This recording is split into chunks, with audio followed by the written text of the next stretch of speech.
Est-ce que vous pouvez vous présenter tous les deux? Yoann Martin, moi je suis médecin généraliste à Pont-Gibaud je m'occupe je suis co-gérant de la structure de la maison de santé des Volcans. Ok, Gaëlle Bernard, je suis coordinatrice de la maison de santé à Pont-Gibaud, maison de santé des Volcans. alors on m'a dit que cette maison de santé était une expérimentation. Pouvez-vous me dire d'où est venue cette idée? D'où provient ce projet et comment il s'est développé? Projet de territoire initialement, on a commencé en 2012 à réfléchir à ce projet à l'époque avec Lionel, donc le président de la communauté de communes de l'époque, Pont-Gibaud-Sioule, les Volcans. On a fait avec l'aide du contrat local de santé sur lequel on avait un diagnostic de territoire. On a envisagé en fait la proposition du montage d'une structure qui était donc une maison de santé pluriprofessionnelle. On était au tout début des MSP à l'époque en 2012. Ça a commencé par d'abord la création d'une association qui s'appelle APSV, qui est l'association des professionnels de santé de Pont-Gibaud sous les Volcans. Cette association, elle a invité les différents professionnels du territoire à échanger autour du montage d'une équipe de soins primaires. Ça a mis un certain temps pour aller jusqu'à l'idée de cette MSP. Les travaux de structuration de la première tranche de bâtiment ont débuté en 2016. Donc il y a eu une maturation d'abord avec la création de l'association en 2015 ou 2014 même, oui, on l'a monté assez vite, 2014. Et puis on a ouvert la première tranche, toute petite tranche, initialement en juin 2017. Voilà, une toute petite tranche où on n'était pas nombreux au démarrage. On était... Il y avait 2 médecins, 2 secrétaires, à mi-temps chacune, et les orthophonistes qui passaient une fois de temps en temps, et la diététicienne qui passait une fois de temps en temps. Alors l'évolution après derrière, c'est qu'en octobre, la deuxième tranche, puisque c'était toujours en travaux quand on a débuté en fait, la deuxième tranche a ouvert fin 2017. Là est intégré aussi, est arrivé les 3 cabinets d'infirmières, un troisième médecin généraliste, la sage-femme, la radio. Non, la radio est arrivée un petit peu après. La psychologue, la diète. Elle était déjà partiellement qui là. Était déjà partiellement là. De manière plus régulière. Les orthophonistes, pareil, de manière plus régulière. Ouais. Et voilà, donc à peu près. La podologue. Donc à peu près sur la deuxième tranche d'ouverture, on était à peu près une quinzaine. Voilà, donc ça c'était fin 2017. Un peu plus. Un peu plus, parce qu'il y a déjà au moins une dizaine d'infirmières. Ouais, oui, en comptant les infirmières, oui, effectivement, on était peut-être allé on va dire, 20 et 25. 20 et 25. Et puis après, ça a évolué. Il y a eu une deuxième tranche d'extension. D'ailleurs, là, tout de suite, on est dans la partie de l'extension, la dernière partie d'extension de cette structure-là. L'arrivée d'autres structures aussi immobilières avec d'autres professionnels. Un petit peu plus loin, là, sur la rue en direction de Saint-Pierre, là, vous avez un bâtiment où il y a 3 dentistes et une dermato. Sur Bromont, un bâtiment aussi avec les ophtalmos. Et donc, c'est structuré, cette fameuse MSP qui initialement était la maison de santé, s'appelait MSP de Pont-Gibaud, qui a évolué en MSP des Volcans, parce qu'en fait, on est maintenant plusieurs bâtiments répartis sur différentes zones, et qui a évolué jusqu'à actuellement 58 professionnels de santé. Il y a combien d'habitants à Pont-Gibaud? 780. Et après, on est dans un village de 780 habitants, qui est un ancien chef-lieu de canton, en revanche, où il y a aussi les services pour le territoire alimentaire et toutes les diversités en fait des services, du fait de son historique de chef-lieu de canton, et avec un bassin de population à proximité, on va dire, de 5000 personnes. Mais après, selon les professionnels de la structure, la zone de couverture, d'attraction, on va dire, de population, sont très larges selon les professionnels. Hein. On prend les ophtalmos, on prend la dermato, par exemple, Même les sages-femmes. même les sages-femmes. Les sages-femmes, elles ont des patientes dans les premières communes de la C'est Creuse. historique, le bassin Combraille, quoi. Ah oui, mais Ouais. même sage-femme, c'est que vers l'ouest, il n'y en a pas, quoi. Jusqu'à la Creuse, il n'y en a pas. Donc, il y a des patientes en bordure de Puy-de-Dôme, là, mais côté Creuse, c'est plus pratique pour elles de venir à Plongibeau que d'aller côté Creuse.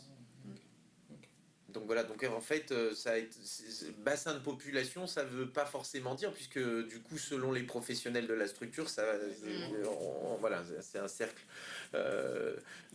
qui est... La dermatologue, les gens viennent tous les jours de départements limitrophes. Donc, voilà.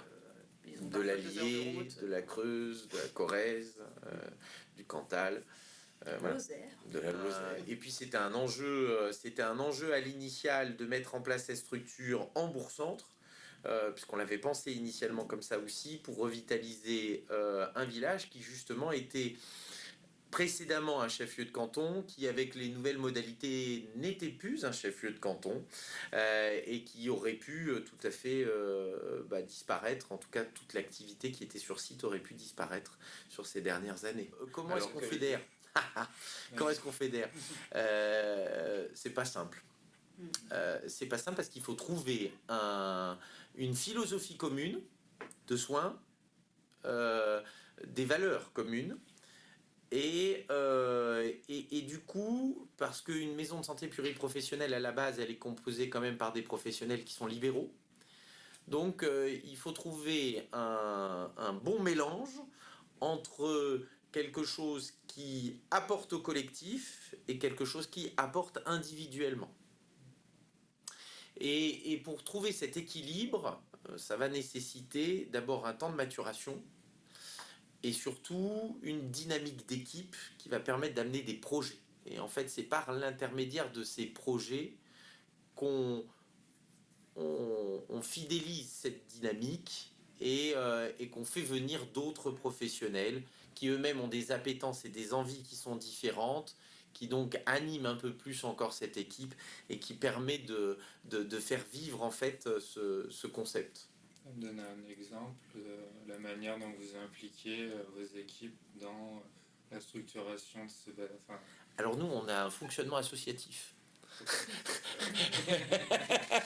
Voilà, on a un fonctionnement associatif. D'ailleurs, la structure, la maison de santé, elle est mise en œuvre autour d'une association, loi 1901. Et donc, du coup, on a des commissions dans cette association. Et en fait, il y a différents collèges. Il y a le collège dans les murs, hors les murs, puisqu'on a aussi des vacataires, des gens qui viennent une fois par mois, une fois par semaine, 2 fois par semaine, et puis les usagers. Et donc du coup, en fait, dans ces collèges, et après derrière, il y a donc, pour ce qui est du bâtimentaire aussi, parce qu'il y a du fonctionnement, il y a des commissions de fonctionnement. Je sais pas, je vous donne évidemment la commission des ressources humaines, bien évidemment la commission des finances, la commission des relations extérieures, la commission vie interne, d'autres commissions qui ont été montées par rapport à des projets d'accueil pédagogique, d'accueil des étudiants, quelles que soient les spécialités de la structure. Développement durable et santé environnementale. Ouais. Et ça, c'est des commissions qui vont être plus à l'initiative de personnes intéressées par les sujets. Après, les projets en eux-mêmes, c'est pareil, c'est à l'initiative de professionnels qui sont intéressés par un sujet et qui vont lancer les choses. Par exemple, il y a une équipe qui s'est créée sur l'éducation thérapeutique du patient. Voilà, il y a 2 médecins, 2 infirmières, un pharmacien, une sophrologue, une diététicienne. Je pense que je n'ai oublié personne. Voilà, c'est l'équipe qui était intéressée, qui a monté son projet et qui maintenant propose des ateliers d'éducation thérapeutique. Il y a d'autres projets qui se lancent très régulièrement. Voilà, et toujours pas forcément à l'initiative des mêmes personnes en fait. Donc il y a une autonomie un petit peu dans les projets, si ça apporte... C'est très important. À tout le monde, ouais.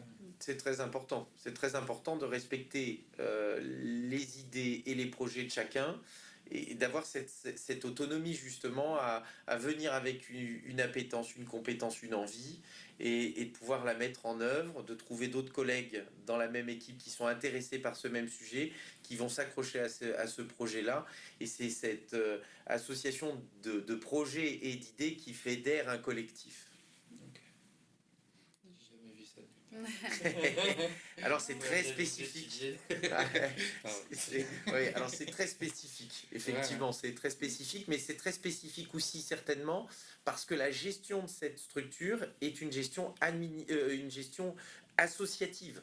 C'est le fait, il me semble quand même, d'être resté sur un modèle associatif et pas d'être entré sur un modèle d'une société. Parce que dans une société, alors on a aussi une société pour gérer cela, bien évidemment, qui s'appelle une CISA, une société interprofessionnelle de soins ambulatoires, qui est le contrat aussi avec la caisse primaire d'assurance maladie, en fait, cette société dans le cadre de ce qu'on appelle les ACI, c'est accord conventionnel interprofessionnel, c'est les financements des maisons de santé avec l'État via la caisse primaire d'assurance maladie. Donc bien évidemment, on a une société.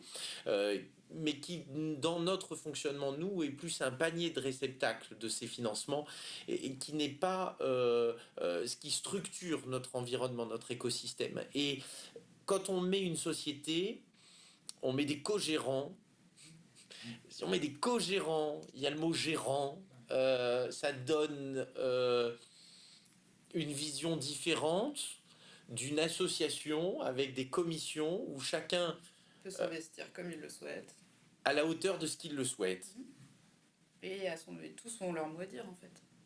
Et chacun, on le voit pour le bureau de l'association, on a des pros qui rentrent, qui font un temps, qui disent super, j'ai donné là, je passe la main, je relâche, quelqu'un d'autre vient, reprend. Et le fait que ce turnover aussi, même dans ce qui est du fonctionnement, s'opère, ça permet que tout le monde ait conscience aussi de ce que la structure, alors la structure au sens pas bâtimentaire, au sens de l'équipe, au sens de ce qui nous lie tous ensemble, de notre collectif, ce que notre collectif nous apporte individuellement dans le cadre de notre qualité de travail, apporte collectivement en termes de services aux usagers, à la population, et que cet équilibre-là, pour le maintenir, faut participer.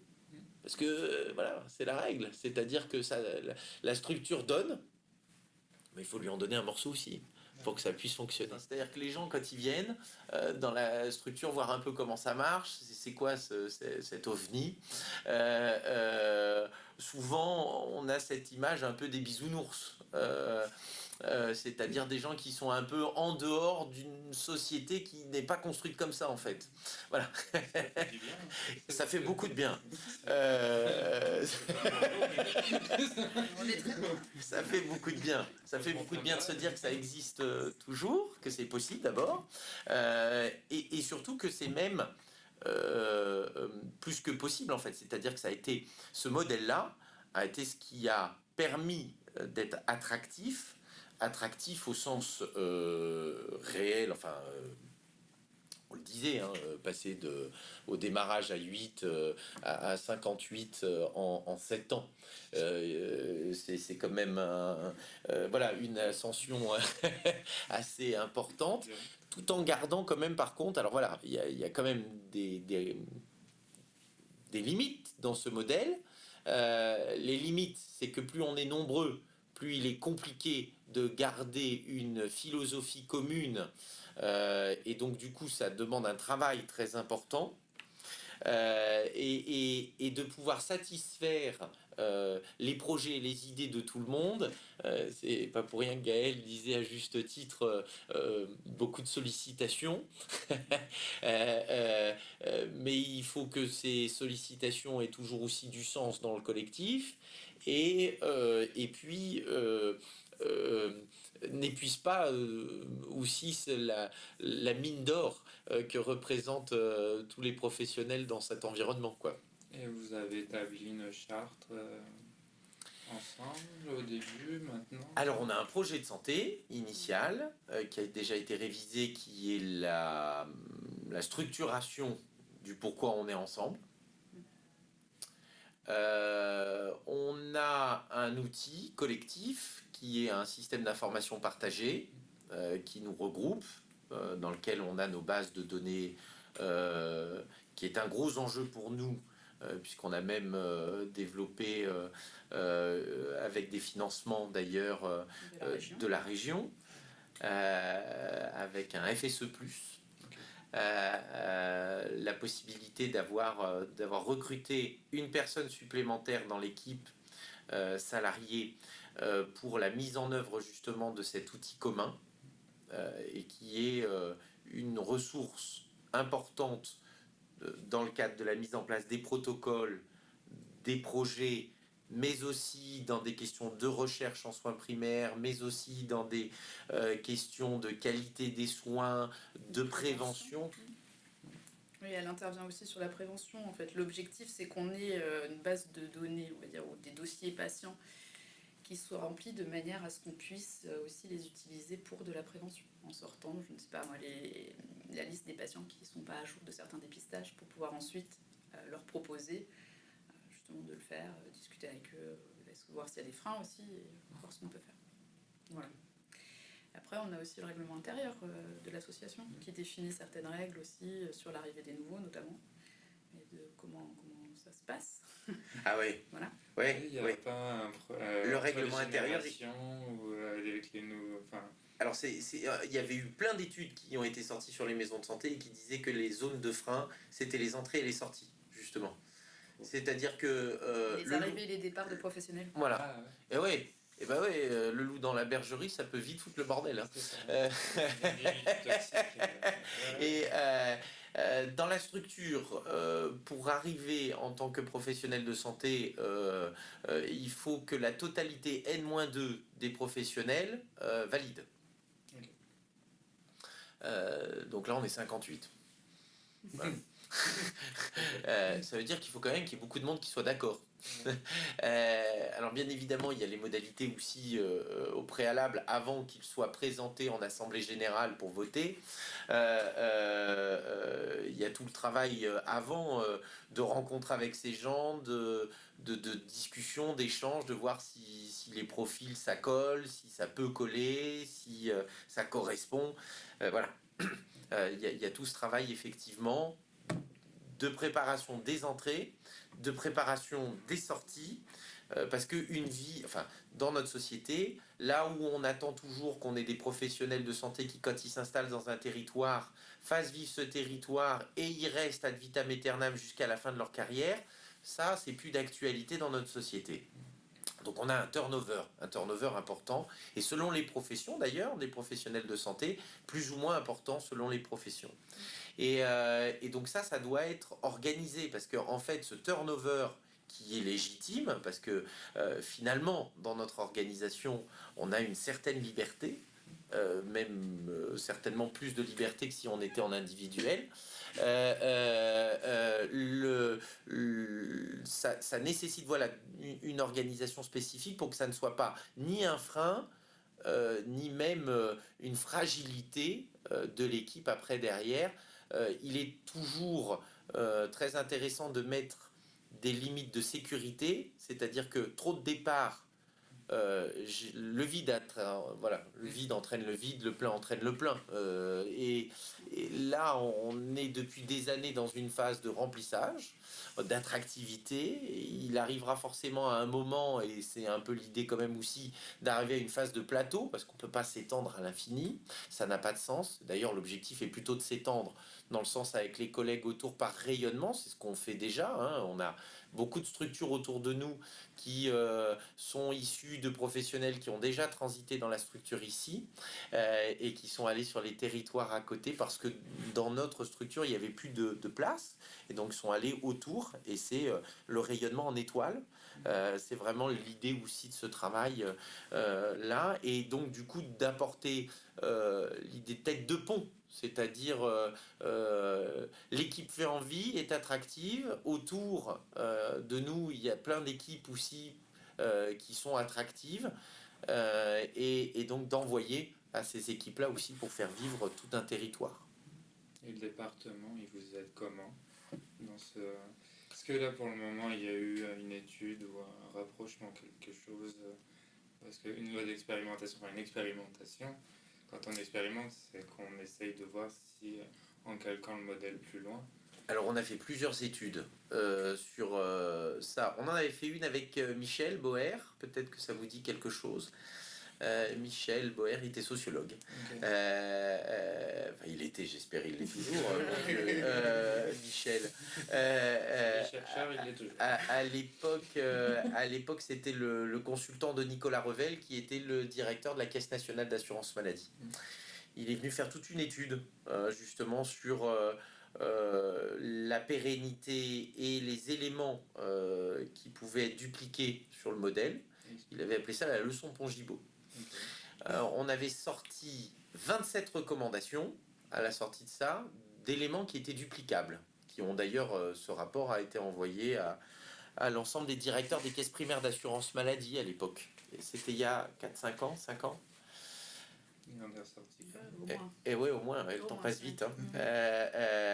Ça, c'était les premières études, effectivement, qui avaient été faites sur comment est-ce que ce modèle, qu'est-ce qui est duplicable dans ce modèle, parce que le modèle de Pongibaud, enfin le modèle de la MSP des volcans en elle-même, dupliquer intégralement, c'est difficile. Parce que c'est une conjoncture de plein de choses, c'est-à-dire des professionnels de santé avec des spécificités qui ont rejoint l'équipe et donc du coup qui ont fait que ça a pu... c'est les personnes elles-mêmes. Les personnes elles-mêmes. Et oui. Ah bah. Et oui. Ce qui est difficilement réplicable pour le coup. Voilà. Et ça joue. L'interaction avec des élus qui ont été favorables, un contrat local de santé qui était tout à fait adapté aussi et qui était synchrone, c'est-à-dire une succession de feux verts qui se sont produits, avec de l'humain au milieu, bien évidemment. Donc du coup, quand on avait décortiqué ce qui était reproductible, dans ces 27 recommandations, c'était des tranches qui étaient reproductibles, pas la globalité. Voilà. Après des expérimentations, on en fait une là actuellement qui s'appelle PEPS, qui a un projet, un article 51, toujours avec la CNAM d'ailleurs, avec la Caisse nationale d'assurance maladie, qui est une expérimentation sur un système forfaitaire complet. Donc ça, c'est une expérimentation de 18 mois qui est en cours. C'est la rémunération des médecins traitants au forfait et plus à la... Alors c'est la caisse d'assurance maladie qui paye un forfait par patient. Voilà.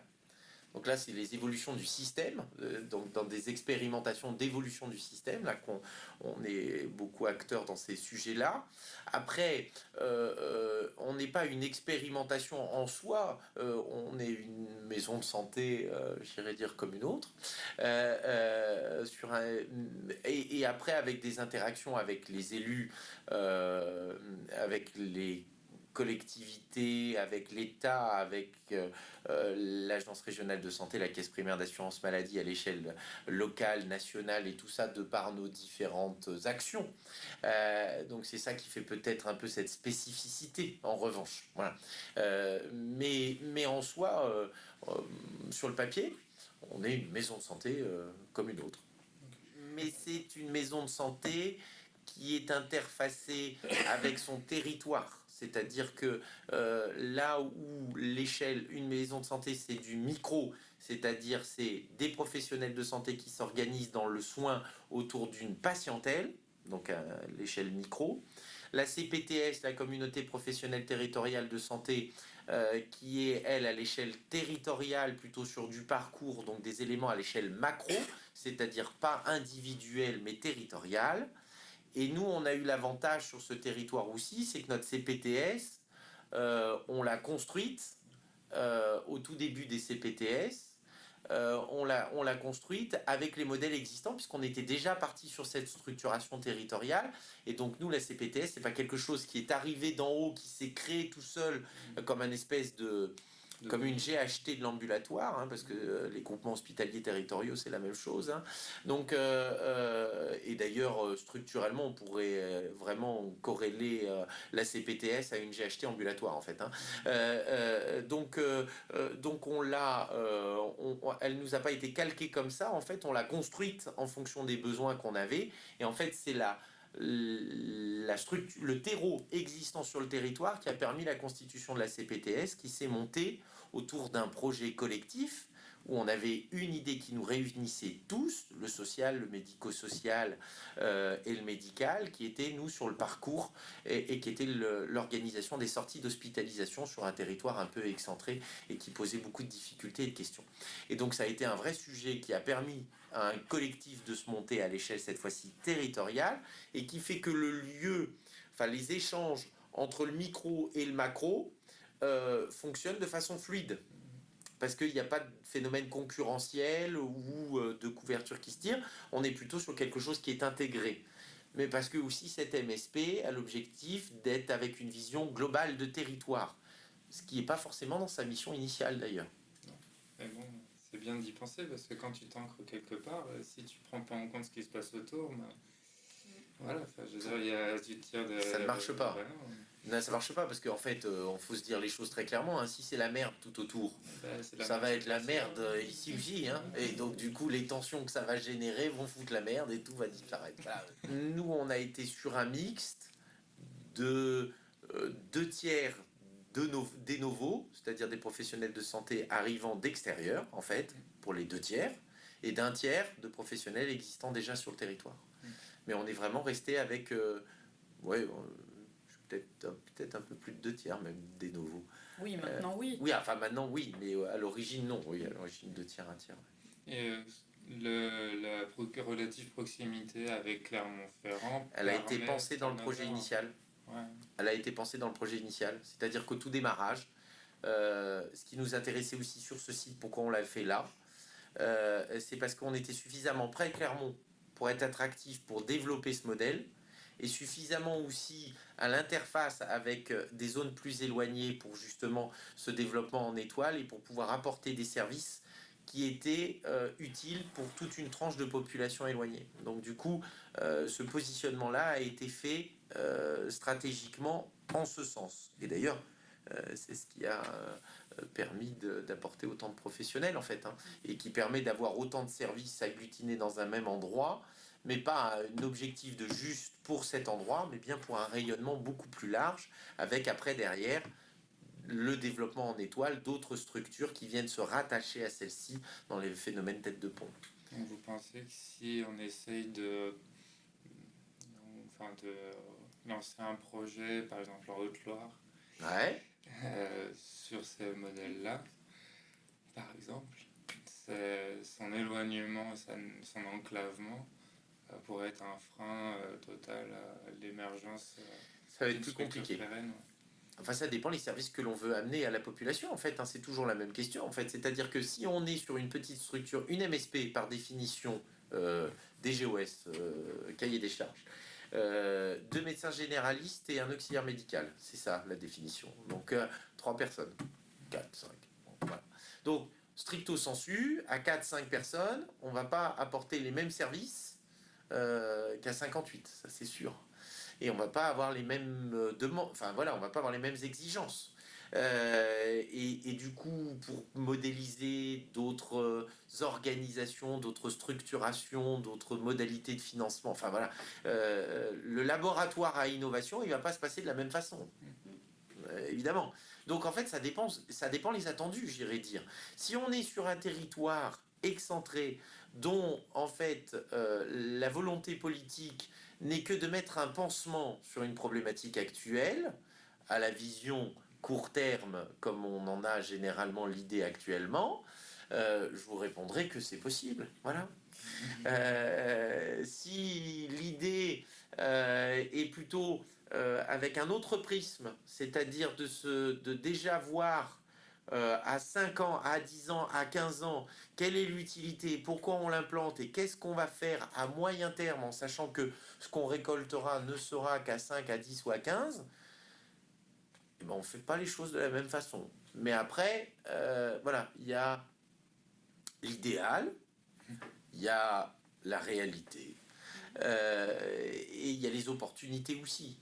Les opportunités, c'est-à-dire que si on le voit bien sur plein de montages de maisons de santé ou d'acteurs, il suffit qu'on ait 2-3 personnes avec une fibre entrepreneuriale, avec des idées, des envies.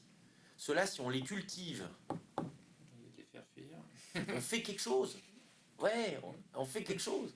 Donc si on a, c'est ce qu'on travaillait juste avant là avec la coordinatrice du CLS là juste avant du contrat local de santé sur un club entrepreneurial à l'échelle de notre territoire des Combrailles. En fait, cette idée-là, c'est-à-dire que attraper ces filons qui existent dans toutes les professions, les cultiver et les aider à monter des projets de façon avec des valeurs, une idée aussi structurante pour un territoire, c'est là certainement la potion magique. Voilà.